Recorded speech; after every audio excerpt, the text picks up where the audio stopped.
Hey student, this is Pooja Bhosle here. In today's lecture, we are going to see LPG reforms. In last lecture, we have started this LPG reforms where we have studied the era before 1991 and the economic situation after 1947 means after independence and before 1991. Okay. तर आजच्या लेक्चरमध्ये आपण पाहणार आहोत LPG reforms ॲक्च्युअलमध्ये आहेत काय किंवा LPG reforms आणल्यानंतरची situation काय आहे. ओके. लास्ट लेक्चरमध्ये स्टडी केल्याप्रमाणे या ठिकाणी एक गोष्ट क्लिअर आहे की जी इकॉनॉमिक सिच्युएशन आपल्या देशामध्ये होते किंवा ज्या काही पॉलिसीज आपल्या देशामध्ये होत्या त्या कशा पद्धतीच्या होत्या. ओके. आपण लिबरलाइज्ड नव्हतो मेन. त्याचबरोबर जे काही इंडस्ट्रीज होत्या, हेवी इंडस्ट्रीज असू द्या किंवा कुठल्याही स्मॉल बिझनेस असू द्या, ते मोस्टली कशा पद्धतीचे होते तर त्या ठिकाणी पब्लिक सेक्टर टाईप बिझनेसेस जास्त होते किंवा असं म्हणू शकता की गव्हर्नमेंटचे रिस्ट्रिक्शन्स जास्त आपल्याला पाहायला मिळतात. यामध्ये मी तुम्हाला MRTP सुद्धा सांगितलेलं होतं. जे MRTP ॲक्ट आहे जो आपल्याकडे 1970मध्ये आला, ज्याला की गव्हर्नमेंटद्वारा किंवा प्रेसिडेंटद्वारा आपल्याला त्या ठिकाणी जे काही कन्सेंट मिळालेलं आहे ते 1969मध्ये. ओके. बट ॲक्च्युअलमध्ये ते 1970पासून आलेलं आहे.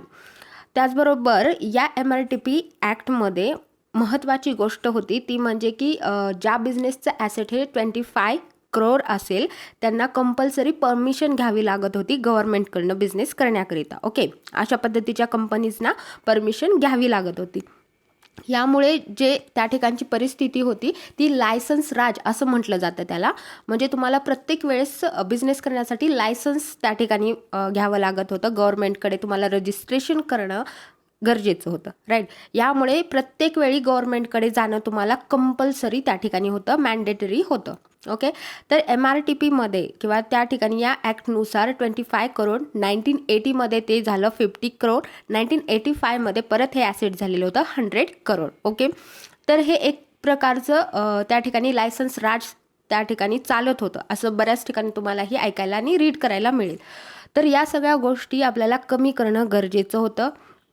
त्याचबरोबर जे काही रिझन्स होते ते रिझन्स देखील परत एकदा आपण रिवाईज करूया जेणेकरून की पुढचा पार्ट तुम्हाला समजणं चांगल्या पद्धतीने तुम्हाला समजता येईल. ओके. फर्स्ट होतं राईज इन प्रायसेस. आपण काय केलं बघा, ही सिच्युएशन होती म्हणजे अशा पद्धतीचं जे काही मी तुम्हाला सांगितलं लायसन्स राज होतं, परत लिबरलाइज नव्हतं, MNCजला परमिशन नव्हती किंवा कुठल्याही सेक्टरमध्ये कुठल्याही सेक्टरमध्ये गव्हर्नमेंटचं जास्त रिस्ट्रिक्शन्स असायचं, प्रत्येक ठिकाणी इंटरफेरन्स गव्हर्नमेंटचा असायचा. त्यामुळे प्रायव्हेट बिझनेसेस करण्यामध्ये कोणाला इंटरेस्ट असायचं नाही. जोपर्यंत बिझनेसेस वाढणार नाही, इन्व्हेस्टमेंट वाढणार नाही, तोपर्यंत इकॉनॉमिक सिच्युएशन ही सुधारणार नाही. हे बेसिक रिझन होतं. राईट. त्यानंतर अशा पद्धतीच्या सिच्युएशनमुळे आपल्याला कोणते प्रॉब्लेम फेस करावे लागले आणि हे प्रॉब्लेम फेस केल्यामुळे आपल्यासाठी जे काही डॉलर्स आहेत ते मिळवण्याकरिता, ते प्रॉब्लेम सॉल्व करण्यासाठी जे काही डॉलर्स मिळवायचे होते त्याकरिता आपल्याला IMFकडे जाणं भाग होतं. IMFकडे जेव्हा आपण गेलो तेव्हा त्यांनी आपल्याला काही त्या ठिकाणी डील्स सांगितल्या, त्या डील आपल्याला ॲक्सेप्ट कराव्या लागल्या. ओके. तर या डील किंवा त्यांनी काय सांगितलं या सगळ्या गोष्टी आपण या लेक्चरमध्ये पुढे पाहणार आहोत. ओके. कुठले फॅक्टर्स असे होते बघू अगोदर. Rise in prices, inflation rate जास्त झालेला होता. पहा, आज जर तुम्ही न्यूज ऐकत असाल तर इन्फ्लेशन रेट खूप जास्त आहे. 7.39 समथिंग सध्या आपला इन्फ्लेशन रेट आहे, जो की लास्ट 8 इयर्समधला सर्वाधिक इन्फ्लेशन रेट आहे असं म्हटलं जाते. तर 2012 नंतरचा हा सगळ्यात मोठा रेट आहे 7.39. ओके. तर हा इन्फ्लेशन रेट खूप जास्त आहे. याचं रिझन देखील आपल्याला माहिती आहे, कोरोना वगैरे या सगळ्या गोष्टी. त्याबरोबरच सध्या ऑइल प्राइसेस वाढलेले आहेत, petroleum प्रोडक्टच्या, crude ऑइलच्या.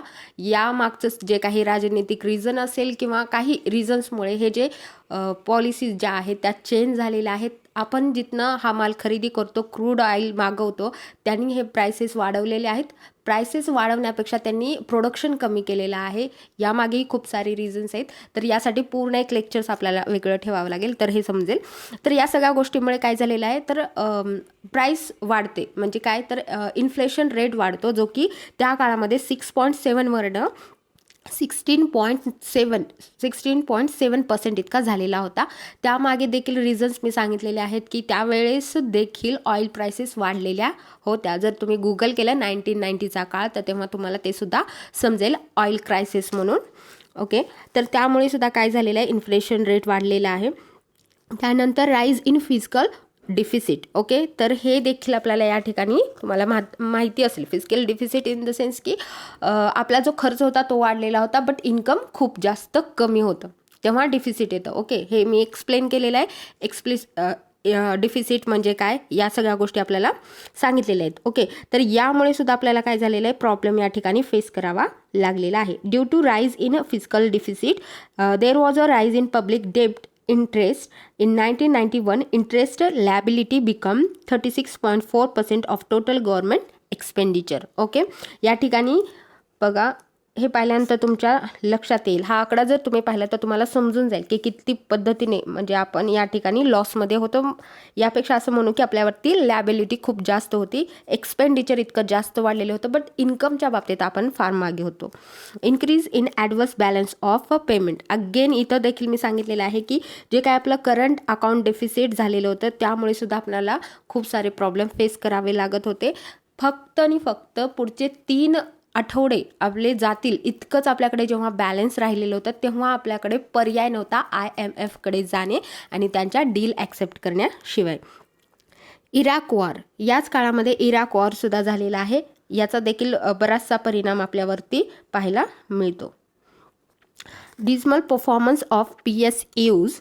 There were not performing well due to political interference and become big liability for government. Okay, fall in foreign exchange reserve. Foreign exchange reserve जे होतं आपलं ते फक्त आणि फक्त 2 ते 3 वीक इतकं राहिलेलं होतं आपल्याकडे जेव्हा 1991चा जो काळ आला त्या काळामध्ये. ओके, म्हणजे पुढचे फक्त 2 ते 3 वीक आपण हे सगळं जे गोष्टी आहेत जे काही आपल्या देशामध्ये चालतं हे चालवू शकतो, म्हणजे इम्पोर्ट करू शकतो. क्रूड ऑइल असेल किंवा ज्या गरजेच्या वस्तू आहेत ज्यावरती आपण डिपेंड आहोत, या गोष्टी खरेदी करण्याकरिता फक्त 2 वीक पुरतं डॉलर आपल्याकडे अवेलेबल होतं. म्हणजे फॉरेन एक्सचेंज जे आहे ते पूर्णपणे कमी झालेलं होतं. आता फॉरेन एक्सचेंज रिझर्व्ह हे लास्ट सेमिस्टरमध्ये पूर्णपणे तुम्हाला सांगितलेलं आहे. जर या कॉन्सेप्ट तुम्हाला परत एकदा क्लिअर करून घ्यायचे असतील तर तुम्हाला सांगावं लागेल मला, देन आपण यावरती हे लेक्चर ठेवू. India's new economic policy was announced on July 24, 1991 non as LPG. Okay, तर हे कधी अनाऊन्स करण्यात आलं, 24 जुलै. ओके, पहा की या ठिकाणी काय झालेलं होतं, या पद्धतीचे जे आपण प्रॉब्लेम्स या ठिकाणी फेस करत होतो, हे प्रॉब्लेम सॉल्व्ह करण्याकरिता मी काय सांगितलं, IMF कडे जाणं गरजेचं होतं. कारण बँक्स लोन द्यायला तयार नव्हते आपल्याला. ऑलरेडी आपण खूप सारे पैसे बॉरो केलेले होते आणि ते देणं आपलं खूप जास्त झाल्यामुळे आपल्याला कोणत्याही फॉरेन बँक्स ह्या कुठल्याही पद्धतीने त्या ठिकाणी लोन देण्यासाठी तयार नव्हत्या. जे काही NRIचे इन्फ्लो होता तो देखील कमी झालेला होता. देन IMF कडे जाण्याशिवाय पर्याय नव्हता आणि त्यांच्याकडून आणखी लोन मागण्याशिवाय पर्याय नव्हता. ओके, बट IMF तुम्हाला लोन प्रोव्हाइड करेल, आणि हेही सांगितलं की IMF तुम्हाला लोन प्रोव्हाइड करेल, बट तुमच्या ज्या पॉलिसीज आहेत त्या तुम्हाला थोड्याशा त्या ठिकाणी कमी कराव्या लागतील. म्हणजे असं म्हणता येईल की जे काही तुमचे रिस्ट्रिक्शन्स आहेत ते थोडे कमी करावे लागतील. तुम्हाला थोडं जास्त लिबरलाइज्ड व्हावं लागेल. या पद्धतीचे त्या ठिकाणी IMFनी आपल्याला डील सांगितल्या, किंवा असं म्हणता येईल की तुम्हाला असं सांगण्यात आलं की रिस्ट्रिक्शन्स थोडे कमी करा, जेणेकरून जे काही बाहेरचे बिझनेसेस आहेत ते तुमच्याकडे सुद्धा येऊ शकतील. म्हणजे काय तर IMF USA, ओके, तर तिथनं असल्यामुळे त्यांना आपल्या देशामध्ये बिझनेस करण्यासाठी आपल्याकडे जे काही रिस्ट्रिक्शन्स आहेत ते कमी करावे लागतील असं त्यांनी सांगितलं. ओके, त्यामुळे आपल्याला ते ऐकण्याशिवाय पर्याय नव्हता. बट हे ऐकल्यामुळे किंवा LPG रिफॉर्म्स आणल्यामुळे आपल्यालाही खूप सारा फायदा झालेला आहे. ओके, जे मनमोहन सिंग होते त्या काळामधले आपले फायनान्स मिनिस्टर, ओके, नरसिंहराव जे होते ते आपल्याकडे त्या काळामध्ये PM होते. ओके, तर PMनी आपल्याला त्या काळामध्ये PMनी पूर्णपणे जे काही राईट्स असतात ते मनमोहन सिंगला दिलेले होते. त्यामुळे मनमोहन सिंगनी पूर्ण स्टडी करून त्या ठिकाणी जे काही पण डिसिजन्स आहेत ते घेतलेले होते. ओके, तर हे डिसिजन्स त्यांनी घेतले, मात्र फक्त IMF आपल्याला हे डील्स करण्यासाठी सांगतंय किंवा IMF लोन देणार आहे आणि आपला कितीही नुकसान होत असलं तरीसुद्धा ते आपण ॲक्सेप्ट केलं आहे असं नाही. तर या सगळ्या गोष्टींचा अभ्यास केल्यानंतर एक गोष्ट क्लिअर होते की आपल्याकडे जी इकॉनॉमिक सिच्युएशन आहे ज्यामुळे की आपण या सगळ्या गोष्टी फेस करत आहोत, तर यामध्ये काहीतरी चेंजेस करणं गरजेचं आहे. जे ट्रॅडिशनल वेनी आपण जातो यामध्ये जोपर्यंत मॉडर्निटी नाही येणार किंवा जे ट्रॅडिशनल वेनी बिझनेस चालू आहेत किंवा गोष्टी चालू आहेत त्यामध्ये थोडी चेंजेस केल्याशिवाय आपल्याकडे इकॉनॉमिक फ्लो वाढणार नाही. ही गोष्ट मनमोहन सिंग यांच्या लक्षात आली आणि त्यांनी या पद्धतीच्या पॉलिसीज आणण्याचा त्या ठिकाणी डिसिजन घेतला. ओके, तर LPG म्हणजे काय माहिती तुम्हाला? Liberalisation, privatisation and globalisation. Okay, globalisation म्हणजे काय, प्रायव्हेटायझेशन म्हणजे काय आणि लिबरलायझेशन म्हणजे काय? तर लिबरलायझेशन मी सांगितल्याप्रमाणे उदारीकरण. ओके, उदारीकरण म्हणजे काय बघा, तर याला तुम्ही असं म्हणू शकता की जेव्हा तुम्ही बिझनेस करताय, ओके, तर तुमच्याकडे खूप सारे रिस्ट्रिक्शन्स असतील, खूप सारे बंधनं आहेत. प्रत्येक गोष्टीमध्ये लायसन्स काढणं किंवा प्रत्येक गोष्टीमध्ये गव्हर्नमेंटची परमिशन घेणं, देन हे थोडंसं क्रिटिकल होतं. सतत डॉक्युमेंटेशन करणं, या सगळ्या गोष्टी खूप जास्त किचकट होतात आणि यामुळे काय तर बिझनेस करण्याचा इतरांचा जो इच्छा असते किंवा यामध्ये एंटर करण्याची जी इच्छा असते ती कमी होते. तर या पद्धतीचे जे एक्स्ट्रा रिस्ट्रिक्शन्स होते, जो ओव्हरलोड झालेला होता रिस्ट्रिक्शन्सचा, तो कमी करण्यात आला. यालाच लिबरलायझेशन एकंदरीतपणे म्हणू शकता. Liberalisation refers to a relaxation of government restrictions in the areas of social, political, economic policies. Okay, social असू द्या, पॉलिटिकल असू द्या किंवा इकॉनॉमिक असू द्या, या पद्धतीच्या ज्या पॉलिसीज आहेत त्यामधील रिस्ट्रिक्शन्स कमी करणं. त्याबरोबर तुम्ही असं म्हणू शकता, it is a process of elimination of control of state over economic activities. Okay, एक पद्धतीने हे इलिमिनेशनसुद्धा आहे, रिलॅक्सेशन आहे. त्याचबरोबर तुम्ही असं म्हणू शकता की लिबरलायझेशन ही जी स्टेप आहे किंवा कंडिशन आहे ही प्री कंडिशन आहे for privatisation and globalisation. Okay, तर लिबरलायझेशन म्हणजे उदारीकरण. ओके, थोडं उदार होणे प्रत्येक गोष्टीमध्ये की हां, तुम्ही इथे या, बिझनेस करा, तुम्हाला आम्ही या पद्धतीच्या पॉलिसीज देऊ किंवा तुम्ही आलात तर तुम्हाला या पद्धतीने आम्ही मदत करू किंवा जे काही रिस्ट्रिक्शन्स त्यांच्यावरती होते थोडेसे आम्ही मंद करू, या पद्धतीने वागणं म्हणजे उदारीकरण. ओके, तर लिबरलायझेशन आपण ॲक्सेप्ट केलं. देन प्रायव्हेटायझेशन म्हणजे काय, तर it is process of transferring ownership, property, business from government to the private sector. Okay, it occurs when a government owned business operation or property becomes owned by a private or non-government party. Okay, तर यालाच काय म्हटलं जातं, privatisation. पहा की जे काही businesses आहेत, जसं की आपण आता पाहतोय की जर तुम्ही मोस्टली न्यूज पाहिली असेल तर जे काही रेल्वे सेक्टर आहे ते गव्हर्नमेंटचं होतं, राईट, ते टोटल पब्लिक सेक्टर होतं. बट आता आपण काय करत आहोत की थोड्याफार प्रमाणामध्ये प्रायव्हेट करत आहोत त्याला, राईट. तर या पद्धतीचं प्रायव्हेटायझेशन करणं म्हणजे काय, तर डिसइन्व्हेस्टमेंट करणं. ओके, त्या गोष्टीमध्ये किंवा प्रायव्हेट सेक्टरला त्याचा काही भाग विकणं. शेअर्स खरेदी करता जेव्हा प्रायव्हेट सेक्टर, तेव्हा त्यांच्या हातामध्ये थोडेफार या ठिकाणचं किंवा आपल्या बिझनेसेसमधला थोडाफार अधिकार त्यांच्याकडे जातो.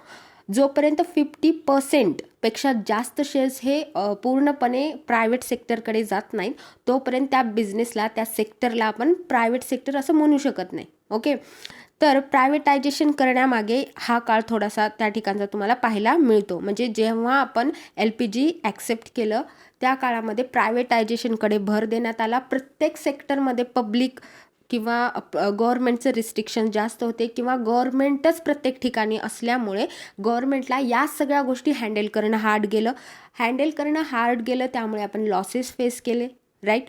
तर लॉसेस फेस केल्यामुळे ही सिच्युएशन आली. जेव्हा तुम्ही काही सेक्टर्स हे प्रायव्हेट सेक्टरला विकाल, पब्लिक सेक्टरचे काही भाग तुम्ही जेव्हा प्रायव्हेट सेक्टरला विकाल तेव्हा आपले जे काही रिस्पॉन्सिबिलिटीज आहेत पब्लिक सेक्टरच्या त्या देखील कमी होतील आणि या रिस्ट्रिक्शन्स कमी झाल्यामुळे, या ज्या रिस्पॉन्सिबिलिटीज आहेत त्या कमी झाल्यामुळे जे काही डम वर्क तिथे चालत आहे ते थोडंसं चांगल्या पद्धतीने वर्क करेल. ओके, तर त्या काळामध्ये हे करणं अत्यंत महत्त्वाचं होतं. काही सेक्टर्स आहेत जे पब्लिक सेक्टर म्हणूनच असले पाहिजेत, जसे की डिफेन्स आहे, ओके. परत आपल्याकडे जे काही वर्क करतात, जे काही पॉवर आहे, त्याचबरोबर न्यूक्लिअर पॉवर आहे, थर्मल पॉवर आहे, तर यावरती गव्हर्नमेंटचं रिस्ट्रिक्शन असणं किंवा गव्हर्नमेंटच यावरती असणं गरजेचं आहे. या सेक्टरला आपण प्रायव्हेटाईज नाही करू शकत. केल्यानंतर पूर्णपणे ते कॅपिटॅलिस्टकडे जाईल. त्यामुळे काही सेक्टर्स आपल्या अंडर असणं किंवा गव्हर्नमेंटच्या अंडर असणं गरजेचं आहे. तर प्रायव्हेट सेक्टर म्हणजे एकंदरीतपणे काय, तर ही एक प्रोसेस आहे ज्याच्याद्वारे आपण जी गव्हर्नमेंटची ओनरशिप आहे ती प्रायव्हेट सेक्टरकडे जाते. तर प्रायव्हेटायझेशन ॲक्सेप्ट केलं. ग्लोबलायझेशन मी सांगितल्याप्रमाणे लिबरलायझेशन अँड प्रायव्हेटायझेशनचं फलित म्हणजे असतं ग्लोबलायझेशन. ओके, हे काही सेपरेटली आपण करणार नाहीत. जेव्हा लिबरलायझेशन होतं तेव्हा ग्लोबलायझेशनकडे जातो. जेव्हा आपण लिबरलायझेशनकडे जातो, प्रायव्हेटायझेशनकडे जातो, तेव्हा ग्लोबलायझेशनकडे ॲटोमॅटिकली आपण वळलेले असतो. पहा, ग्लोबलायझेशन म्हणजे काय, तर it refers to the integration of the economy of the nation with world economy. Okay. त्याचबरोबर तुम्ही याला असं म्हणू शकता की ग्लोबलायझेशन प्रमोट करतं इंटरॅक्शन करण्यासाठी, जे की आपल्या देशाला सोडून जे बाहेरचे रिजन्स आहेत किंवा पॉप्युलेशन आहे त्यांच्यासोबत. ओके. यामुळे काय होतं, तर आपल्याकडच्या ज्या गोष्टी आहेत, आपल्याकडे ज्या चांगल्या गोष्टी आहेत ते तुम्ही त्यांना देऊ शकता, ज्या त्यांच्याकडच्या चांगल्या गोष्टी असतील ते तुम्ही घेऊ शकतात. यामुळे सगळ्यांचंच काय त्या ठिकाणी होईल, डेव्हलपमेंट होईल. राईट. म्हणजे काय, it is spread of product, technology, information, jobs across national borders and cultures. Okay. यामुळे काय होतंय, तर जे बाहेर देशामधील टेक्नॉलॉजी आहे, बाहेर देशामधील ज्या चांगल्या गोष्टी आहेत त्या आपण इकडे इझिली इम्पोर्ट करू शकतो. ज्या तुमच्याकडे जास्त बनत आहेत, जास्त तुम्ही त्या गोष्टी प्रोड्यूस करत आहात, जे की तुमच्या देशातल्या लोकांनी वापरून सुद्धा उरत आहेत, त्या गोष्टी तुम्ही एक्सपोर्ट करण्यासाठी काहीच हरकत नाही. तर हे ग्लोबलायझेशनमध्ये पॉसिबल होतं. तर LPG यालाच म्हटलं जातं, जे की आपण इकडे ॲक्सेप्ट केलेलं आहे 1991मध्ये. ओके. तर अशा पद्धतीचं हे LPG रिफॉर्म्स आहेत. या रिफॉर्म्समध्ये किंवा याचं ऑब्जेक्टिव्स काय आहेत, तर या सगळ्या गोष्टी खूप लेंदी प्रोसेसमध्ये आपण गेलो तर खूप साऱ्या काही या गोष्टी स्टडी कराव्या लागतील. शॉर्टमध्ये सांगायचं असेल तर यामुळे काय झालेलं आहे, जे काही रिस्ट्रिक्शन्स आहेत ते कमी झालेले आहेत. यामध्ये आपण पाहूया की फर्स्ट आहे ॲबोलिशन ऑफ इंडस्ट्रियल लायसेन्सिंग. परमिट राज जे होतं ते कमी झालं. पब्लिक सेक्टर रोल डायल्युटेड, कमी झालेला आहे या ठिकाणी. MRTP लिमिट मी सांगितलं तुम्हाला, MRTP काय आहे, MRTP कंपनी काय असते. Beginning of privatisation, free entry to foreign investment and technologies. Okay. या LPGमुळे बाहेर देशातील कंपनीज या देशामध्ये आपल्या देशामध्ये येऊन बिझनेस करू शकल्या. MNC त्या ठिकाणी इस्टॅब्लिश होऊ शकल्या. इंडस्ट्रियल लोकेशन पॉलिसी लिबरलाइज्ड, तुम्ही कुठल्या ठिकाणी लोकेट केलं पाहिजे याबद्दलचे जे काही टर्म्स अँड कंडिशन होत्या त्या थोड्या या ठिकाणी कमी करण्यात आल्या. ॲबोलिशन ऑफ फेज्ड मॅन्युफॅक्चरिंग प्रोग्राम्स, ज्या काही गव्हर्नमेंटद्वारा या ठिकाणी इंटरफेरन्स होतं की फेज्ड मॅन्युफॅक्चरिंग प्रोग्राम्स ज्या होत्या त्या ठिकाणचं जे काही रिस्ट्रिक्शन्स होतं ते या ठिकाणी ॲबोलिश करण्यात आलं. रिमूव्हल ऑफ मॅन्डेटरी कन्व्हर्टॅबिलिटी कॉज या ठिकाणी तुम्हाला पाहायला मिळतो. रिडक्शन इन इम्पोर्ट टॅरिफ्स, जे काही इम्पोर्ट टॅरिफ म्हणजे की ज्या काही गोष्टी आपल्याकडे आयात केल्या जात होत्या त्यावरती खूप सारे टॅक्सेस देखील होते, टॅरिफ्स होत्या, यामध्ये देखील तुम्हाला रिडक्शन पाहायला मिळतं after 1991. Deregulation of markets and reduction of taxes. Okay. या सगळ्या गोष्टीमुळे खूप जास्त मदत झालेली आहे बाहेरच्या देशातील बिझनेसला इथं इस्टॅब्लिश होण्याकरिता. त्याचबरोबर जे इकॉनॉमिक प्रॉब्लेम होते ते कमी होण्याकरिता. याचा इम्पॅक्ट म्हणून आज जी डेव्हलपमेंट तुम्हाला दिसत आहे, इकॉनॉमिक डेव्हलपमेंट असेल किंवा इन्फ्रास्ट्रक्चर डेव्हलपमेंट असेल, तर या सगळ्या गोष्टी याच LPGचे फलित आहेत असं तुम्ही म्हणू शकता. ओके.